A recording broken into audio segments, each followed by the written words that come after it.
Hello everyone and welcome to mini blog of my day. આજે છે ધનતેરસ અને તમને બધાને હેપી ધનતેરસ. આઈ નો મારા બધા જ દિવાળીના બ્લોગ બહુ લેટ આવે છે, બટ એના માટે સોરી.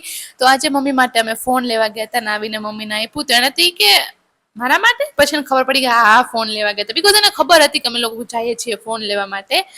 તો અહીંયા એ ઓપન કરતી હતી અને પછી છે ને ખબર ને ઓપન કરતા કરતા હું યાદ આવે છે ને તો એ છે ને ડાયરેક્ટ ડબ્બો પેક કરી દઈ કે નહીં નહીં નહીં નહીં અત્યારે નહીં બતાવું, પછી બતાવશું ને એવી રીતે બધું. દિવાળી છે તો ઓફકોર્સ ઘરને ડેકોરેટ કરવું જ પડે, તો અમે થોડુંક ઘણું ફ્લાવર્સ ને એવી રીતે બધું રેલિંગમાં ને રાખીને ડેકોરેટ કરી લીધું. પછી આજે દીવા ભરવાના હતા તો અમે છે ને આવી રીતે ઇલેક્ટ્રિક દીવા લઈ આવ્યા હતા.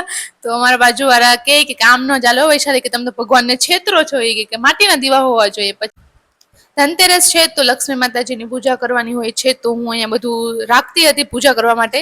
મમ્મી જેવી રીતે કહેતી ગઈ હતી એવી રીતે હું કરતી ગઈ હતી, બિકોઝ મને તમે કંઈ ખબર ન પડે. તો પછી આવી રીતે અમે બધું પૂજા ને બધી સામગ્રીને રાખી લીધી, માતાજીને બિરાજમાન કરી લીધા અમે, અને પછી અમે પૂજા કરી લીધી. તો આ વ્લોગ અહીંયા જ એન્ડ થાય છે. Bye bye.